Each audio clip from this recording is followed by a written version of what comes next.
तो हाजिर दास्तान कहने से पहले आपको अम्बाला से मिलवाते हैं, यानी आपको अम्बाला की एक छोटी सी सैर कराते हैं। बहुत लोग हैं आज तक इस हकीकत से अनजान कि अम्बाला क्षेत्र का पड़ा था कैसे नाम। कोई कहे आमों से लदा था अम्बे वाला, कोई कहे राजपूत अम्बा ने नाम दिया अम्बाला, कोई कहे माँ अम्बे का मंदिर यहाँ निराला। या शौर्य, समृद्धि और बलिदानों की मिसाल है अम्बाला। इसी भूमि पर भगवान विष्णु ने लिया वामन अवतार। वामन अवतार प्रभु ने यही किया था खेला, इसीलिए हर साल में लगता यहाँ पर वामन मेला। शिव पुत्रों की जन्मभूमि को भी लीजिए जान, श्री गणेश और कार्तिकेय का यही है जन्म स्थान। वेदों का भी अम्बाला में छिपा है तुलित भेद, सरस्वती तट पर व्यास जी ने लिखे थे चारों वेद। अम्बाला की खासियत के और भी है कुछ नाम, तो शुरू करते हैं हाजिर अपना अगला काम। उन्नति के मानचित्र पर अम्बाला को रखते हैं, हर नए आविष्कार के लिए अम्बाला से रखते हैं, क्योंकि विज्ञान प्रयोगशाला के सभी उपकरण यही तो बनते हैं। उद्योगों में भी अम्बाला कहाँ किसी से कम है। कपड़ा, मशीन, मिक्सी यहाँ के भारत में नंबर 1 है। कला क्षेत्र में भी अम्बाला ने अपनी साख बनाई है। ओमपुरी, प्राण, वर्णिकी, जूही चावला और यहीं से जोहरा भाई है। कोड केंद्र भी भारत का पहला बना यहाँ। जिस रोगी को घर नहीं उसको शरण यहाँ। सेंट पॉल चर्च और नौगजा पीर की दरगाह आबाद है। पंजो खराज साहिब गुरुद्वारा है और मां अम्बे का आशीर्वाद। तो हाजिर दास्तान उस जमाने की जब हिंदुस्तान की सरहदें छोटी छोटी रियासतों में तकसीम थी। जब जिला अम्बाला सतलुज नदी से यमुना नदी के बीच में फैला हुआ था, यानी शिमला से लेकर सहारनपुर तक, और अंग्रेजों ने अम्बाला को बनाया बफर जोन। गोरों की दिमागी कसरत समझ सकेगा कौन, आखिर अम्बाला को ही क्यों बनाया था बफर जोन। अब बफर जोन का मतलब क्या होता है? वो बीचों बीच का क्षेत्र जहां से जुड़ता है मानचित्र। दिल्ली से आगे हो चुका था गोरों का अधिकार, जो आज पंजाब, हिमाचल और हरियाणा है, वहां तक उनको करना था विस्तार। फिर 1803 में छिड़ गई अंग्रेज मराठा जंग। जंग जीतते ही गोरों ने कई रियासत भागी। मैंने सुना है अपने चमचों में बांट दी थी रियासत की खैरात और काबू में कर लिए थे अम्बाला के हालात। बफर जोन बनाकर अम्बाला को ऐसी की चतुराई कि सतलुज के आर पार खड़े थे लड़ने को भाई भाई। हाजरीन, आज की दास्तान में हिंदुस्तान की माजी को पलट कर देखा जाएगा और ये देखा जाएगा कि इतिहास की कलम ने हिंदुस्तान के पन्ने कितने वर्ग और कितने स्याह लिखे। तो माहौल किस्सों का बनाया जाए। बिल्कुल। कुछ किस्से हैं जो उगते हुए आफताब की तरह रोशन है, कुछ किस्से हैं जो अमावस की काली रातों की तरह गुमनाम। ये वक्त था जब अंग्रेजी हुकूमत पूरे हिंदुस्तान पर अपना कब्जा चाहती थी और उसने अपने खुराफाती चालों से आधे से ज्यादा हिंदुस्तान पर कब्जा कर भी दिया। लेकिन उनके मंसूबे अपने मुकाम पर पहुंच गए इससे पहले हिंदुस्तानियों की बगावत ने अपने क्रांतिकारी तेवर दिखा दी। हाजरीन, जब धर्म, प्रशासन और सरकार ये तिगड़ी मिल जाती है तो एक पूरे देश को अपनी सूरत इख्तियार करवा देती है। ये सूरत खुशनुमा भी हो सकती है और खौफनाक। तो आइए अम्बाला का सूरत हाल आपके सामने पेश करते हैं। अंग्रेजों के पुजारी यानी कि पादरियों ने अंग्रेज अफसरों के साथ मिलकर हिंदुस्तान की दुखती रग पर हाथ रखा, जिसे लेकर आज तक फसाद होते रहते हैं। दुखती रग? जी हाँ, हर। हाजरीन, यही ताकत होती है मंच, यही ताकत होती है नाटक की, और यही खूबियां होती है कलाकारों की कि सोए हुए व्यक्ति की चेतना को भी जगा देते हैं। उस समय के दो आला अफसर कैप्टन मार्टिन्यू और जनरल एंसन, उनसे फादर ने कहा, देखिए, हमने आप लोगों को पहले कहा था कि अगर हिंदुस्तान के लोगों पर कब्जा करना है तो पहले उनके शहर पर कब्जा करना है। उनका धर्म उनके जहन को जकड़ कर बैठा है। उन्हें हिंदू और मुसलमान से बदलकर ईसाई बनाना होगा, तभी हमारी ताकत बढ़ पाएगी। लेकिन आप लोग तो बस शराब और शबाब में डूबा रहता है। इस काम को करने के लिए अब तक आप लोगों ने कोई तरकीब इख्तियार नहीं किया है। डोंट वरी फादर, हमने इस मुसीबत से निपटने के लिए अपना कारतूस तैयार कर दिया, बस अब इसे चलाना बाकी है। What do you mean? Father, we have already figured it out.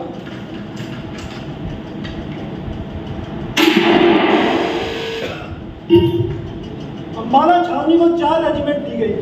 Bombay lancers जो कर्नल जे ऑफ ग्रांट के अंडर थी, 5 यूनिट इन्फेंट्री जो मेजर एटलैंट के अंडर थी, 60वीं नैटिक इन्फेंट्री जो कर्नल आर्टरेट के अंदर थी, और 2 हॉर्स आर्टिलरी जो कैप्टन टर्नर के अंडर थी।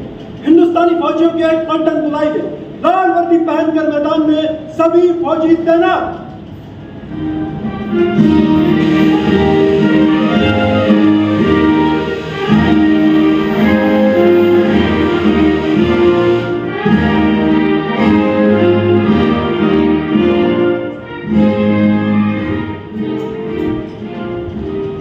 Soldiers at ease. मैं जनरल जॉर्ज एनसन आज तुम लोगों से कुछ बात करने आया है। तुम लोग अपना रेजिमेंट का जिम्मेदार और वफादार सोल्जर सर। तुम्हारा फ्यूचर को ध्यान में रखते हुए मैंने और कंपनी डिसाइड किया है कि तुम्हें बुढ़ापे पे पेंशन मिलेगा। एंड नॉट ओनली दैट, तुम्हारा निजी संपत्ति पर कोई कब्जा नहीं होगा। One more thing, Mohan Singh जैसे बागी से लड़ने के लिए कंपनी तुम्हें नई बंदूकें और नए कारतूस भी देगी। तुम्हारा ही रेजिमेंट का जो पुराना साथी हशीराम तिवारी एंड जियालाल दुबे जो कोलकाता से राइफल्स के साथ पहुंच चुका है, वो तुम्हें फील्ड राइफल्स का ट्रेनिंग भी देगा। Over and release sir. तुम लोग भी जा सकते हो। उस जमाने की इनफेंट राइफल्स या आज के AK-47 बाबा मोहर सिंह को पकड़ना लगभग नामुमकिन था। बाबा मोहर सिंह जो उस जमाने के शिवाजी थे, जिन्होंने अंग्रेजों की नाक के नीचे से गढ़ी कोट का खजाना लूट लिया। बाबा मोहर सिंह जिन्होंने अंग्रेजों के घरों दफ्तरों को जलाकर राख कर दिया। बाबा मोहर सिंह बागी और कोई अनुपा की दस्ता, कोई दस्ता क्रांतिकारी। रब दा बंदा बाबा मोहर सिंह था क्रांति दी चिंगारी। तो अब एक सवाल उठता है कि आखिर अंबाला अंबाला क्यों? अगर बारीकी से देखा जाए तो अंबाला प्रदेश की क्रांति और दूसरे प्रदेशों की क्रांति में खास अंतर दिखाई देता है। चाहे लखनऊ हो, कानपुर हो या झांसी, वहां तो क्रांति की केवल एक ही वजह थी कि वहां कंपनी सरकार ने वहां के राजाओं से उनकी सत्ता छीन ली। देखो भाई, वो तो केवल अपनी सत्ता के लिए लड़े, लेकिन हमारा प्रदेश में क्रांति किसान वर्ग से लेकर व्यापारी वर्ग और कंपनी की रेजिमेंट तक बिल्कुल एक जैसी थी। अरे जनाब, ये लड़ाई सत्ता की थी ही नहीं, तो बगावती बगावत किसके खिलाफ? तानाशाही और नौकरशाही के खिलाफ। जहां एक आम हिंदुस्तानी नागरिक को ब्लैक डॉग यानी काला कुत्ता कहकर बुलाया जाता था। हाँ, उनसे बेकारी करवाई जाती। ये बगावत थी उस जुर्म के खिलाफ जहां किसानों को अनाज की जगह नील की खेती करनी पड़ी। किसान बेचारा भूखा मरता था और ऊपर से 66% लगान की मार अलग। ये बगावत थी उस व्यापारी वर्ग की जिनके स्वदेशी उद्योगों को बिल्कुल खत्म कर दिया गया। कारीगरों को मौत के घाट उतार दिया गया जब वो भूख से तड़प तड़प कर मर गए।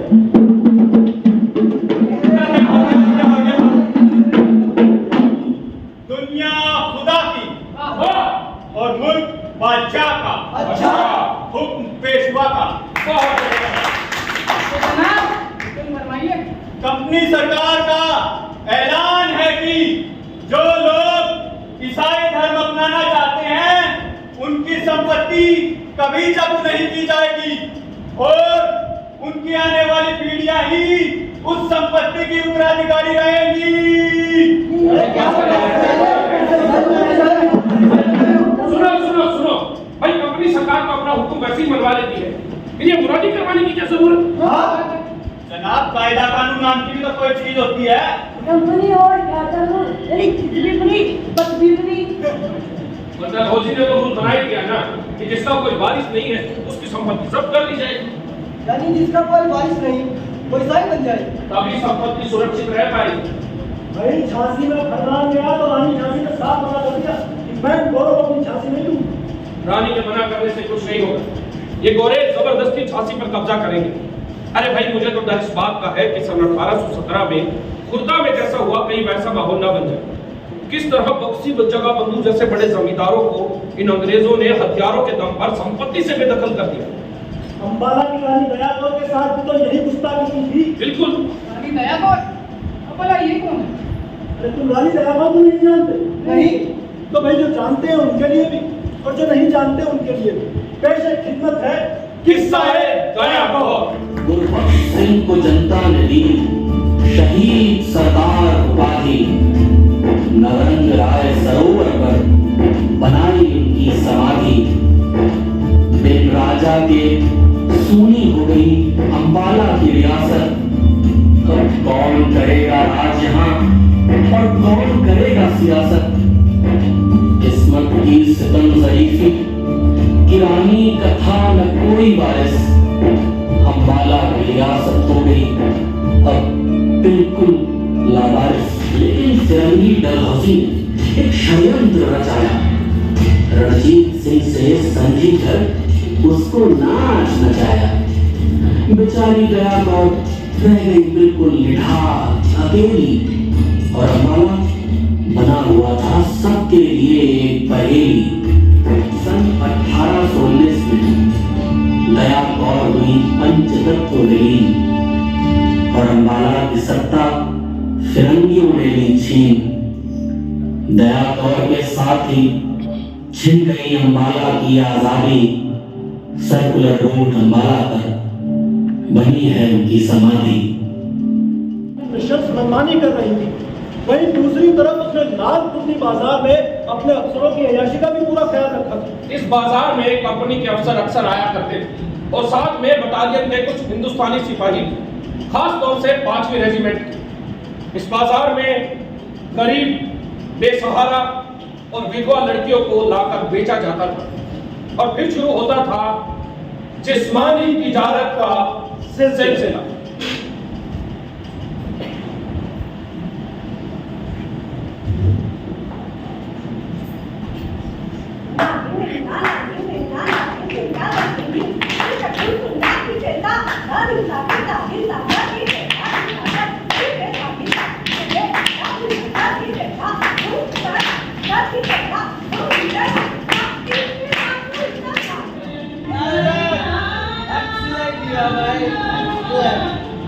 जी शुक्रिया।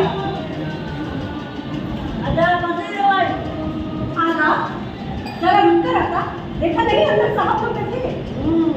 बाजार पहुंचने में भी और मालेकम दादा बस यूं समझ लो कि गलती गली गली दौड़ आया हूँ। नगीनी की पर हीरा भाई तो मुझसे ज्यादा है नहीं। चल जरा कीमत दो। क्या है कीमत कीमत की तरह तुम मुझसे ज्यादा है भाई।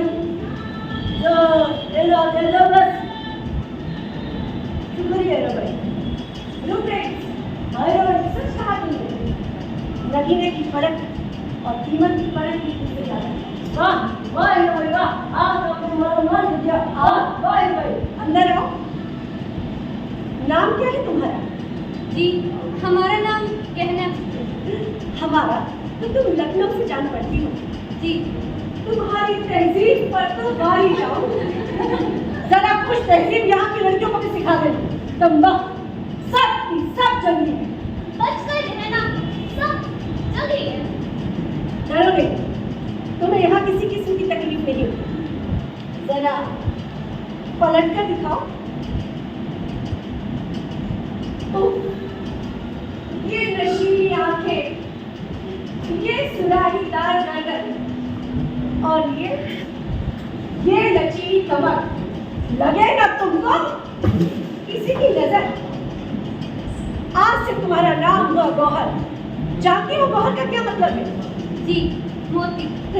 वाह भाई वाह, आज तो हीरा बाई के खजाने में एक और मोती आ गया। मोती हीरा भाई, अगर ये मोती आज साल हमारे खजाने में आ जाए तो जाओ, तुम अंदर जाओ। अभी मैं साहब की खिदमत में हूँ। साहब की खिदमत में कोई कमी नहीं मिलनी चाहिए। हमें बहुत अच्छा लगा हीरा भाई, पर तुम लड़कियों को कुछ खिलाया है तो क्या दुबला पतला बॉडी है इनका, बॉडी पर तो चर्बी भी नहीं है। और तुम्हें तो पता है कंपनी ऑफिसर को बहुत कितना पसंद है। यस राइट, रायका सुअरका अच्छो नाटो ट्रेवलिंग टेस्ट आएगा। क्या कहा साहब आपने? हीरा भाई तुमने कुछ नहीं सुना? नहीं साहब, मैंने कुछ भी नहीं सुना। तुमने सच में कुछ नहीं सुना? नहीं साहब, हीराबाई ने कुछ भी नहीं सुना। तुमने नहीं सुना कि पेट्रोल पर गैस का शोर बेटा हीराबाई ने कुछ नहीं सुना। क्या कह रहे थे कि कारतूसों पर चलने का? अगर ऐसा हुआ तो ये गोश्त इन फिरंगियों को हजम नहीं होगा।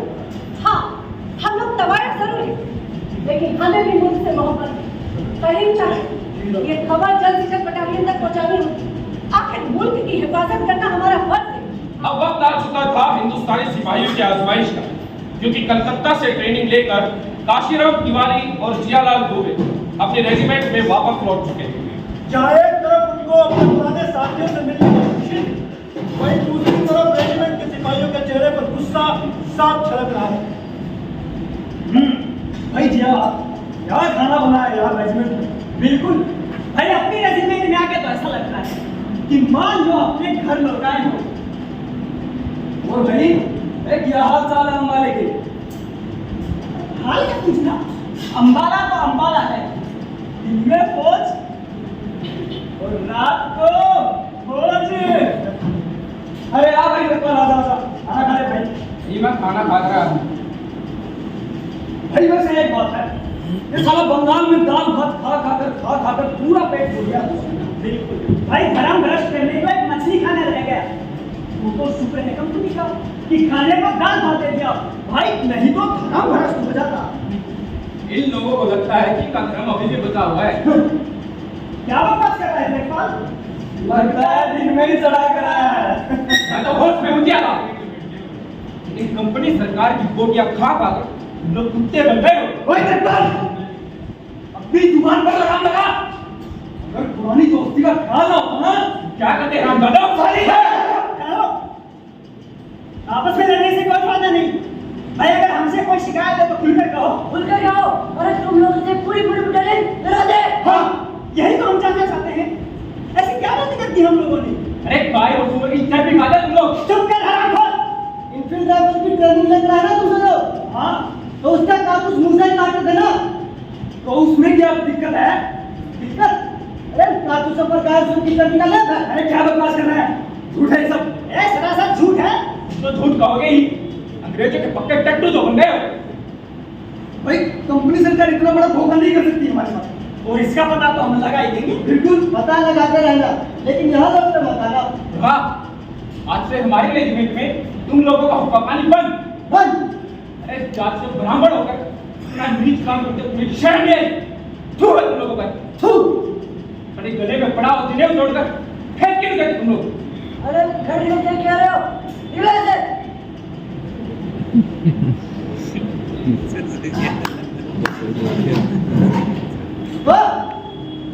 लोग ऐसे नहीं जा सकते।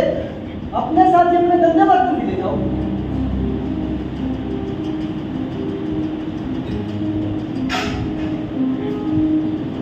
अब तुम लोगों से कोई बात भी नहीं करेगा। अरे भाई मारो तो यार।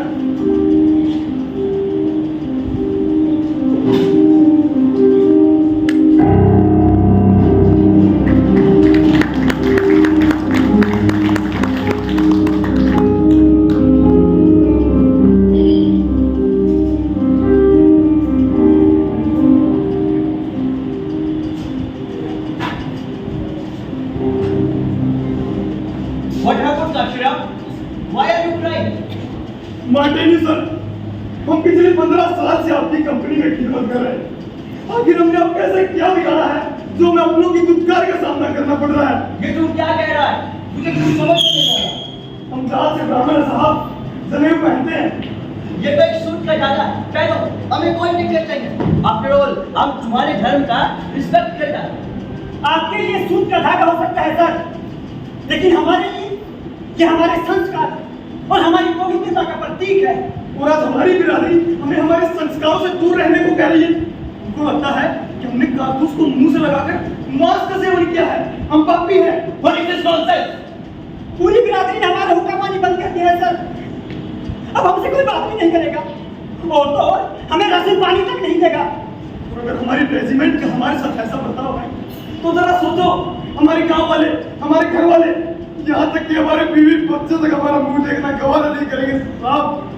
अगर ये नॉनसेंस है तो आप सच्चाई को सबके सामने लेकर क्यों नहीं आते, क्यों नहीं बताते कि कारतूसों पर घी चर्बी का लेप नहीं है? और यस, ऐसा नहीं है, और जो भी ये बातें फैला रहा है हम उसको सजा देंगे।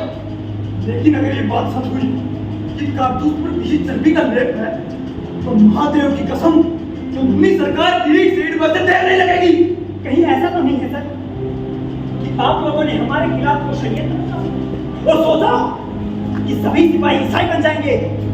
ये तुम क्या बकवास कर रहा है? हमने अभी बोला ना, हम तुम्हारे धर्म का रिस्पेक्ट करता है। झूठ बोल रहे हैं आप। आपने हमारी धार्मिक भावनाओं को ठेस पहुंचाई है, इसका खामियाजा आपको भुगतना पड़ेगा। एक बात ध्यान रखना साहब, हम हमारे धर्म के बहुत पक्के हैं। जब तक हमें सच्चाई का पता नहीं चलता था, हम कंपनी सरकार का बहिष्कार करते हैं। काम काम काशीराम, काम काम। हमने अभी बोला ना, और हम खुद मिस्टर एंसन से बात करेगा कि वो लोगों को इसके बारे में बताए। और तुम लोग ऐसे रेजिमेंट छोड़कर नहीं जा सकता। हिंदुस्तान जिंदाबाद, हिंदुस्तान जिंदाबाद, हिंदुस्तान जिंदाबाद, हिंदुस्तान जिंदाबाद, हिंदुस्तान जिंदाबाद, हिंदुस्तान जिंदाबाद, हिंदुस्तान जिंदाबाद, हिंदुस्तान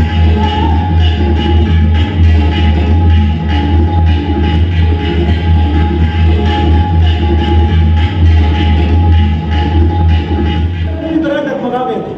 मार्टिनो ने इस बगावत की जानकारी अपने आला अफसरों को दी और आला अफसरों ने यह फैसला किया कि मामले की पूरी जांच की जाएगी और तब तक कारतूसों का प्रयोग बंद रहेगा। इसी बीच रेजिमेंट का रुख मोड़कर मोहर सिंह की गिरफ्तारी की तरफ कर दिया गया और 5वीं रेजिमेंट के जवान चल पड़े बाबा मोहर सिंह को पकड़ने। लेकिन जब 5वीं रेजिमेंट के जवान बाबा मोहर सिंह से मिले तो हवा का रुख ही बदल गया। शाबाश ओए, शाबाश। सत श्री अकाल पाजी। सत श्री अकाल वीर जी, सत श्री अकाल। तुसी की कर रहे हो? रोटी बना रहे हो पाजी? दाल लगी, माँ छोले की दाल। आहा, माँ छोले की दाल, मजा आ जाऊंगा। बिल्कुल जी। लाला, इधर चल जाओ। भाई मोहर सिंह जी से मिलना है। ओए आने दो ओए, साडे मेहमान ने। सत श्री अकाल मोहर सिंह जी। सत श्री अकाल बाबा, सत श्री अकाल। ओ की करो कंपनी सरकार की सिपाही आज हमारे कहने में सब खैरियत? कंपनी सरकार के राज में हम हिंदुस्तानियों की खैरियत कैसे हो सकती है मोहर सिंह जी? गलत बात। नौकरी कंपनी सरकार की करते हो और उन्हीं की बुराई करते हो। जिस थाली में खाते हैं उसमें छेद नहीं करते। मोहर सिंह जी, अपने ही दुश्मनों की वकालत कर रहे हो आप ही कमाल करते हो। मैं तो बस इतना जानता हूँ कि जहां रहो वफादार बन के रहो। मोहर सिंह जी, जब से ये कारतूसों वाली खबर पता लगी है तब से खुद के अंदर बड़ी जलालत सी महसूस हो रही है। तो तुम लोग मुझसे क्या चाहते हो? मोहर सिंह जी, आप क्या खेमे में रहकर आजादी की लड़ाई लड़ना चाहते हैं? मोहर सिंह जी, ये अंग्रेजों की चाल भी हो सकती है। वो तो लोग अपनी रेजिमेंट के वफादार नहीं हो सके, वो हमारे क्या ही वफादार हो गए भाई। नहीं नहीं जी, ऐसी बात नहीं है, मगर हाँ ये जरूर सच है कि हम 5वीं रेजिमेंट के लोग बाबा मोहर सिंह जी को गिरफ्तार करने आए थे। ओए रुको, ठंड रखो। तुसी बोलो। लेकिन हमने मोहर सिंह जी के बारे में जैसा सुना था वो उससे कई बेहतर है। ओए क्या सुना था मोहर सिंह के बारे में? वो बाकी है, डाकू है, या कोई चोर है? नहीं, वो सच्चा सिपाही है, अपने देश का सिपाही, अपने पिंड का सिपाही, अंबाले का सिपाही। मोहर सिंह जिंदाबाद, मोहर सिंह जिंदाबाद। मोहर सिंह की जय जयकार नहीं, हिंदुस्तान जिंदाबाद, हिंदुस्तान जिंदाबाद, हिंदुस्तान जिंदाबाद। साथियों, आज से 5वीं बटालियन के हिंदुस्तानी भाई हमारे साथी हैं। और मेरे साथियों, इस क्रांति की जंग में हमारे साथ भाई सलीम खान गढ़ी कोट से, आदाब। भाई जबीर लुहार कोला जांडी से, नमस्कार। नमस्कार। और भाई जोगा सिंह मोनी जकरापिंड से। सत श्री अकाल। सत श्री अकाल। और इनके अलावा और भी कंडे क्रांतिकारी हमारे साथ जुड़े हुए जिन्होंने अंग्रेजों के साथ कई जंग लड़ी और उनके घर और दफ्तरों को जलाकर खाक कर दिया। हमारे पास भी तो हथियार है। हाँ, हमारे पास भी हथियार हैं। अरे बाबा मोहर सिंह, वीर महाराज शिवाजी ने मालूम करते हैं। की कहते हो हाँ गोरिल्ला अरे करंट टूटते रहे सामने और होया किधरो आजी आपके साथ रहकर तो नई नई नीति सीखने को मिलेगी। बिल्कुल साथियों, हमें सबसे पहले मिलजुल की ताकत को खत्म करना होगा। उसके लिए हमें उनके हथियारों के गोदामों में आग लगानी होगी, उनके आलीशान घरों को शमशान बनाना होगा। ओए, उनकी रसद खत्म करनी पड़ेगी। हमें भूलना नहीं है साथियों कि हम लोग सुल्तान कौम नवाब सरदार जस्सा सिंह अहलूवालिया की कौम से हैं। जो बोले तो जहां एक तरफ कंपनी सरकार बाबा मोहर सिंह को पकड़ने में नाकाम हो गई, वहीं किस्मत की सितम जरीफी कि कंपनी सरकार ने 5वीं रेजिमेंट के एक सिपाही श्याम सिंह को गिरफ्तार कर लिया और राज खुलवाने के लिए उसके साथ क्या क्या नहीं किया।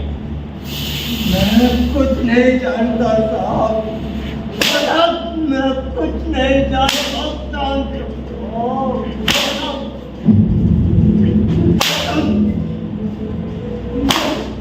मैं कुछ नहीं जानता साहब, मैं कुछ नहीं जानता।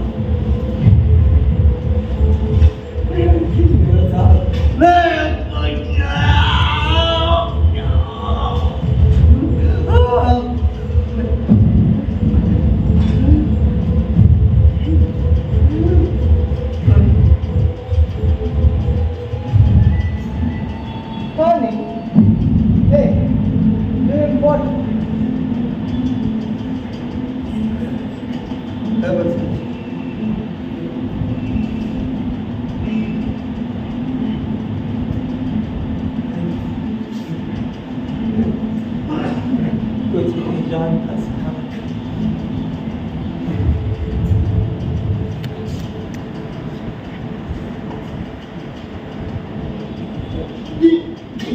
मैं कुछ नहीं जानता साहब।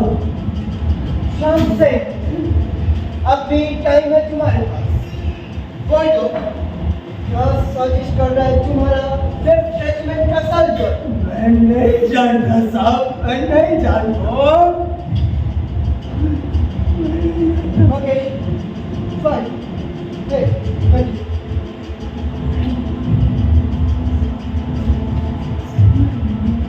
13 अप्रैल यूरोपियन आर्सेनल को जलाया गया।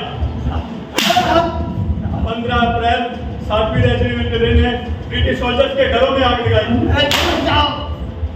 16 अप्रैल 9वीं इन्फेंट्री ने बियर के गोडाउन जलाए। 17 अप्रैल 5वीं रेजिमेंट ने लेफ्टिनेंट मोंटी के घर को जलाया, अस्तबल में आग लगा दी। 19 अप्रैल लेफ्टिनेंट क्रेंगल के घर को जलाया, ग्रांड रोड पुलिस चौकी में आग लगा दी।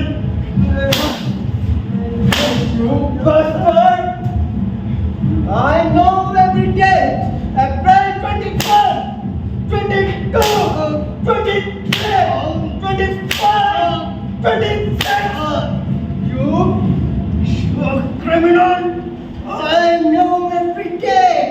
मुझे हर नुकसान का पता है। I'm not gonna you dog. I said open your mouth and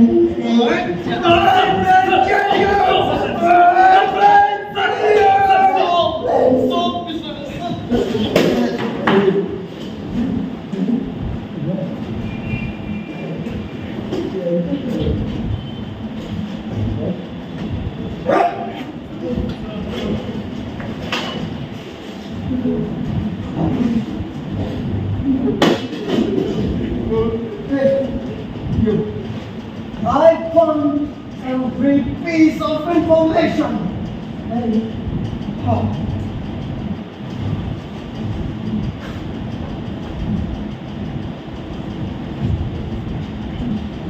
देखो शाम से बोलना जो तुम्हें पड़ेगा। विनो, तुम एक मजबूत सिपाही, ऐसे हार नहीं मानेगा। पर सोचो, बाकी लोगों से वफादारी करके तुम्हें क्या मिलेगा? Only punishment. और अगर तुम हमारे साथ वफादारी करेगा तो तुम्हें प्रमोशन मिलेगा। तुम्हारा और तुम्हारा फैमिली का पूरा सिक्योरिटी का जिम्मेदारी भी हमारा होगा। डिसाइड करो शाम से हमारा साथ मिलकर चलना है या हमारा गोली का घर बनना है। सोचो शाम से उसका बाद तुम्हारा फैमिली का क्या होगा? इनका काफी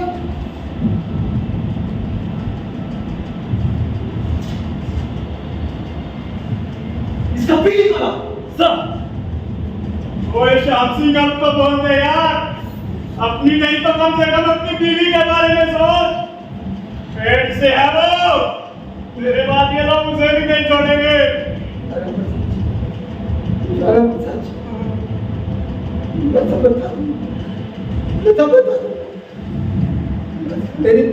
ओए तुझे ज्वालानाथ पे भरोसा नहीं है क्या?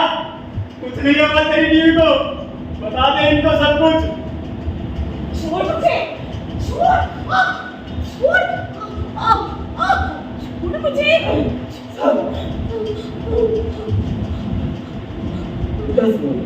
नहीं हम जिसमें चर्च में प्रार्थना करने जाने वाले हैं वहां तो गेट तक मारने की योजना है साहब। नहीं, चुप हो जाओ ना। गुड शांत से कम ऑन आगे बढ़ो। I need more information. नहीं, कुछ मत बोलना तो। ओए सर शट अप सब हम लोग तो तुमकी सरकार से पहले से ही खपा है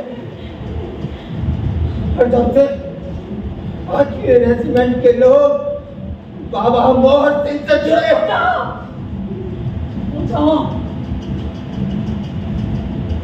बाबा मोहर सिंह से जुड़े हैं तब से बगावत और बढ़ गई है साहब। उन बातियों के लिए हमने शूट एट साइट का ऑर्डर दे दिया है एंड जल्दी ही मोहर सिंह का भी पकड़ कर सबके सामने सजा दी जाएगी। शाम सिंह, इसमें एक और कौन सा रेजिमेंट शामिल है? शाम सिंह आयास और कौन सा रेजिमेंट शामिल है इसमें? पांचवी रेजिमेंट साहब। चुप हो जाओ। सातवीं बटालियन और नौवीं लांसर साहब। चुप हो जाओ। अब एक शब्द भी मत बोलना, वरना ये लोग तुम्हारे बच्चे को गद्दार की औलाद करेंगे। Shut up.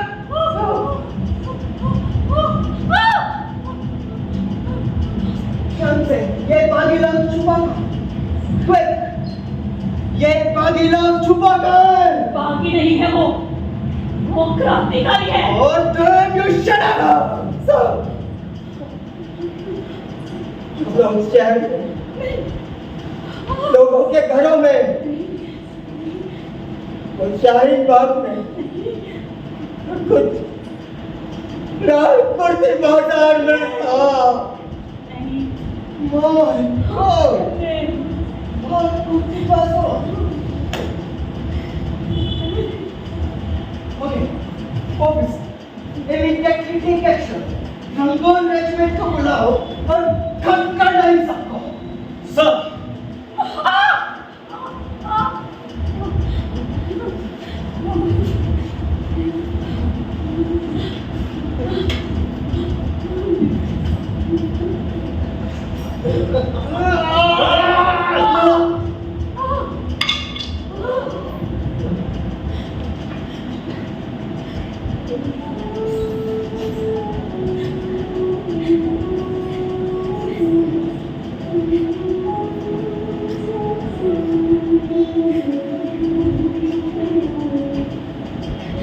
मेरी कोख से जन्म लेकर तू बहुत बचता है। तेरा पिता गद्दार है, तू कैसे ये सुन पाएगा? इस देश की धरा पर वीर सूरमा चलते हैं, से कलंक मिटा। इतिहास की इस कालिक पर अंकुश लगाना जरूरी है। तेरा पिता तो दे न सका, तेरा बलिदान जरूरी है। इस देश में जा रहे न रहे, हिंदुस्तान जरूरी है, हिंदुस्तान जरूरी है।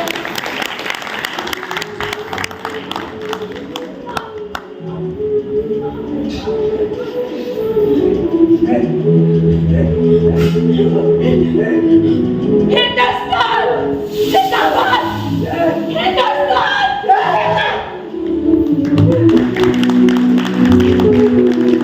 अधिकारियों के छिपने के ठिकानों का पता चला तो चोर खड़े सांप की तरह अपना फन फैलाकर हर हिंदुस्तानी को डसने के लिए तैयार थे और उन्होंने पहला निशाना बनाया लाल कुर्सी पलटन बाजार। क्या हो नवरात, आज रियाज में तेरा मन नहीं लग रहा? नहीं आपा, आज मन नहीं लग रहा, आज डर लग रहा है। क्या हो मेरी बच्ची, कहीं किसी की नजर तो नहीं लगी तुझे? आपा, कल रात में एक अंग्रेज सिपाही के साथ। तो उसने तुझ पर हाथ उठाया? नहीं, उसे इतना होश ही कहाँ था कि वो खुद उठ सके, लेकिन वो नशे में कुछ बड़बड़ा रहा था। तुझे गाली देना था कमीना, इसलिए कहती हूँ तिरंगियों के पास मत जाया करो, नहीं तुम लड़कियां हो, मानती ही नहीं हो। आपा, मेरी बात भी सुनोगी या कहती की तरह अपनी जुबान चलाती हो? चल बता क्या किया? वो कह रहा था कहीं दूर से फौज बुलाई है, जैसे ही अंग्रेजी सिपाहियों की फौज आ जाएगी तो हिंदुस्तानी सिपाहियों से उनके सभी हथियार छीन लिए जाएंगे। या अल्लाह, अब क्या नई चाल खेल रहे बोले? और बता, और क्या कह रहा था? वो कह रहा था कि उन्हें बागियों के छुपने की सभी जगहों का पता चल गया है, अब हर जगह छापे मारे जाएंगे। खुदा खैर करे, शक के दायरे में तो हम सब भी आ सकते हैं। हम भी? हाँ मेरी बच्ची को करीम चाचा जल्द से जल्द बटालियन में ये खबर पहुंचा दीजिए कि अंग्रेजों को सब कुछ पता चल गया और किसी भी वक्त यहाँ पर आ सकते हैं। और हाँ, जितने भी चुराए हुए हथियार हैं उन्हें तुरंत जाके शाही बाग में छुपा दीजिए। जल्दी करिए। और हाँ मेरी बच्चियों, अब हमें जो भी करना होगा जल्दी करना होगा। क्या जल्दी करना होगा ये भाई? अरे हुजूरा, इस वक्त दिन में अगर पहले पता होता तो कोई बंदोबस्त करा देती। बंदोबस्त तो तुम्हारा करेगा क्या भाई? तलाशी लो यहाँ का। सर, तलाशी कैसे हुजूर? अरे हमारा जो कुछ भी सब आपके हित है ना। नो हीरा भाई, तुम पर चलो के यू आर टू क्लेवर। कुछ मिला या नहीं? Yes sir. अच्छे से ढूंढो, अच्छे से। कुछ मिला? सर, ये कारतूस मिला।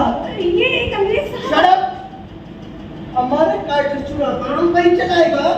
हमें शराब के नशे में बेहोश करके हमारा इंफॉर्मेशन लीक कर दियो। चुप रहो जाओ। आज हम तुम्हारे जिस्म को बॉडी न चलेगा। है वो भी तो तुम लोग हमारी रोज ही नोचते हो। आज हमारे जिस्म के टुकड़े टुकड़े भी कर दोगे तो भी हमारी सोच को नहीं बदल पाओगे जिसमें हिंदुस्तान बसा है। और मार्टिन यू बंदूक नीचे रख, वरना तेरे साहब की खोपड़ी उड़ा दूंगी। मेरा भाई, तुम ये ठीक नहीं कर रहे हो भाई। वाह, जो कंपनी सरकार में वो सब ठीक। अरे किसानों का तो खून चूसा है तुम लोगों ने। काली घरों का व्यापार बर्बाद कर दिया और कहते हो कि हम ठीक है। साले हरामियों, आज हम तो मरेंगे, लेकिन आज हमारे साथ साथ अम्बाला से 2-4 कोरे भी कम हो जाएंगे। हम आजादी लाएंगे, हम आजादी लाएंगे। हिंदुस्तान जिंदाबाद, हिंदुस्तान जिंदाबाद।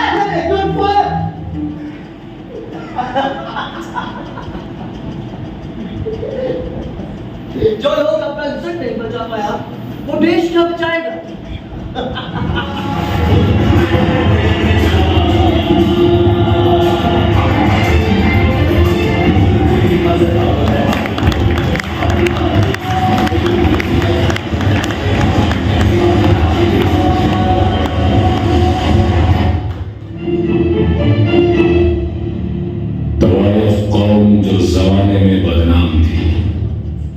लेकिन उनकी जिंदगी अपने वतन के नाम थी।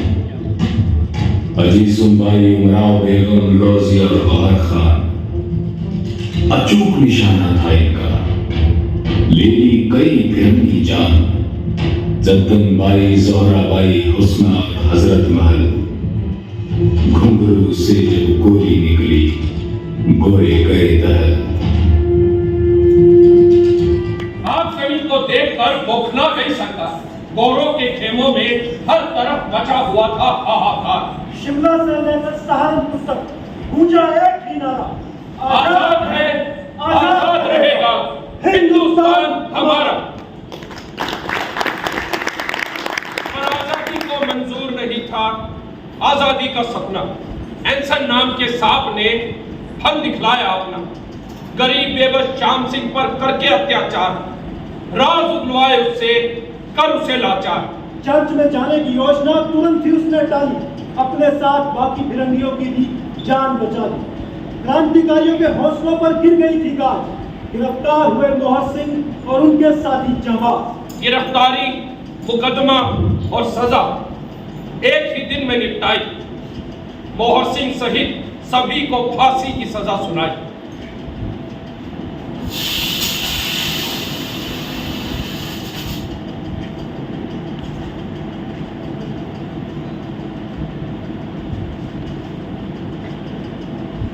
आइए मिस्टर मोहन सिंह, बहुत दौड़ भाग करवाइए।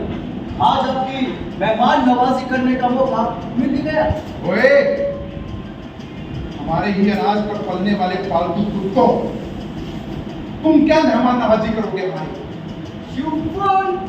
हिंदुस्तान हमारा है। हिंदुस्तान हमारा है।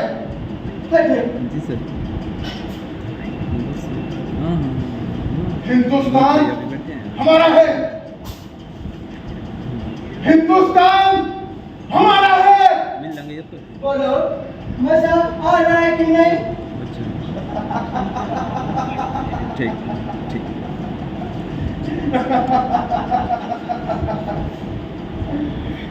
बहुत मजा आ रहा है।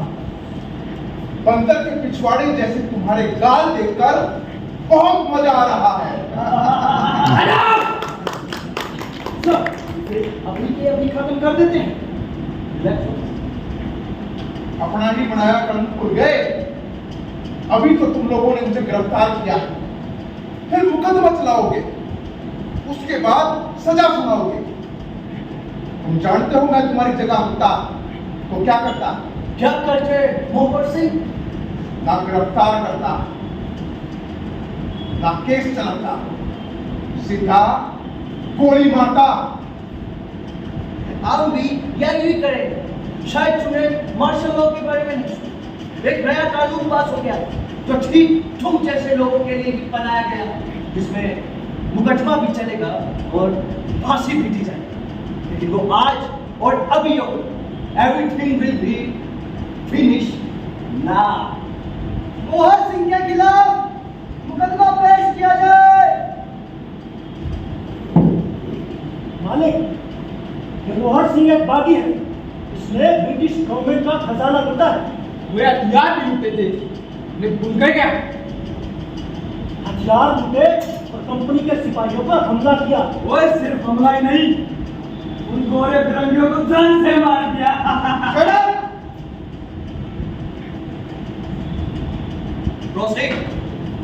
मालिक, मोहर सिंह ने कंपनी चैम्बर्स में आग लगाई और जो सिपाही इसको पकड़ने गए थे उनको कंपनी के खिलाफ भड़काया है इसने। भड़काया नहीं है, उनको उनका असली फर्ज याद दिलाया। So, मोहर सिंह के अगेंस्ट आगजनी, हत्या और लूटपाट का मुकदमा बना है। सिर्फ और सिर्फ फांसी का सजा ही मिलना चाहिए। तुम क्या मुकदमा चलाओगे मुझ पर? मुकदमा तो तुम लोगों पर चलना चाहिए। तुम लोग व्यापार करने की भीख मांगने के लिए हमारे देश में आए और मेहमान बनकर हमारी पीठ में चुनाव होगा। गरीब किसानों पर जुल्म करे, अपनी हौस मिटाने के लिए विधवा औरतों को कोठे पर बिठा दिया। हमारे कारीगरों को तुमने नहीं छोड़ा, उन्हें भी मरवा दिया। भाई भाई को आपस में लड़वाया, हमसे हमारा ही मुल्क छीन लिया। अपने नापाक इरादों से तुमने इस हिंदुस्तान की सरजमी को, इस संपाड़ा की पावन धरती को गंदा किया है। बहुत हो गया तुम्हारा। तुम्हारी कोई आखिरी इच्छा है तो बता। हाँ है, लेकिन तुमसे नहीं, उस ऊपर वाले से। मेरी रब से यह खास इल्तिजा है कि तुम लोगों को जूते मार मार कर हिंदुस्तान से बाहर फेंक दिया जाए। तुम्हारे अधमरे जिस्म को चील कौवों के हवाले कर दिया जाए ताकि वो तुम्हें नोच नोच कर खा सके, और तुम लोग हमारे कदमों में गिरकर अपनी जिंदगी की भीख मांगो और हमारी ही जबान में बोलो, हिंदुस्तान जिंदाबाद, हिंदुस्तान जिंदाबाद, हिंदुस्तान जिंदाबाद। इसे फांसी पर लटका। सर,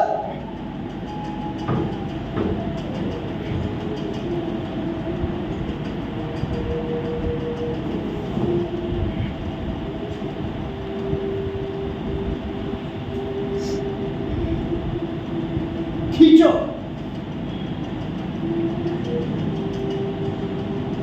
आई सेड खींचो।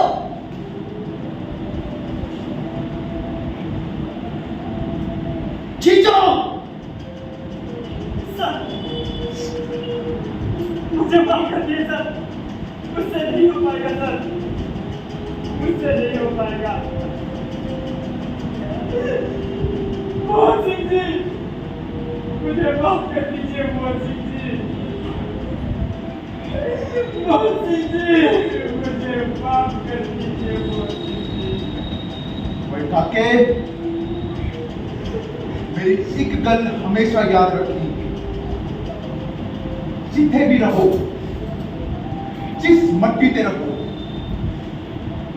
वफादार बन के रहो,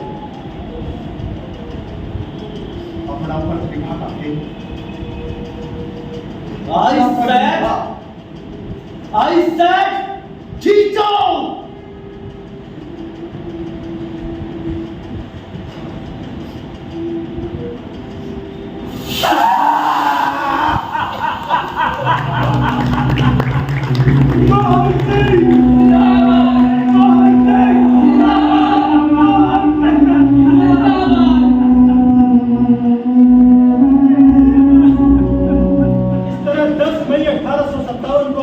आजादी की पहली लड़ाई अंबाला से शुरू और इसके ठीक 9 घंटे बाद मेरठ के बैरकपुर से, फिर तो क्रांति के मशाल पूरे देश में चल उठी। लेकिन बदकिस्मती की क्रांति सफल नहीं हो पाई।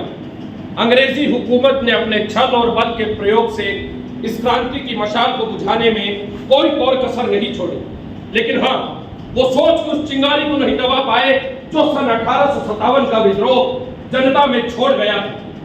हाज़रीन, हमें बचपन से यह पढ़ाया गया है कि मेरठ से शुरू हुई थी, लेकिन आज हमने ये हकीकत जानी कि आजादी की पहली लड़ाई मेरठ से नहीं बल्कि उसके 9 घंटे पहले अंबाला हरियाणा से शुरू हुई थी।